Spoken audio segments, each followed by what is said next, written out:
My father and I had a tradition that made Christmas Eve the most exciting night of the year. Late in the evening, we'd rip open stocking stuffers,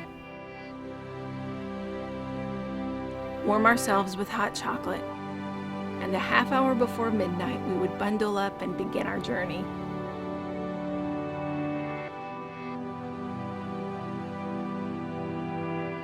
Some years it was a winter wonderland outside, others wet and muddy. Sometimes it was dry and cold. The one constant every year was our singing Christmas carols in silly voices until we reached the edge of the fence line that bordered Mr. Jacob's farm.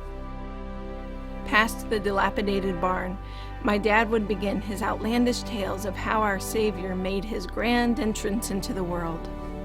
There was the year he told me Jesus entered the world by riding in on a sparkling shooting star, hooting and hollering like some cowboy on a bucking bronco. And there was the year that Dad mused a massive glitzy red carpet was launched from heaven, with pomp and ceremony and angelic fanfare paraded Christ into the world with trumpets and confetti. And I'll never forget the whopper about Jesus emerging through the clouds like a comic book superhero.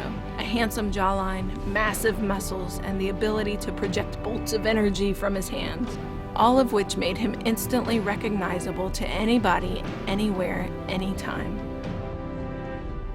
Eventually, my dad and I would steadily make our way up the hill, trudging along in the wintry air. And when we arrived, we could see the city lights glowing below. So beautiful. And there we'd stand, the two of us, and wait for Christmas.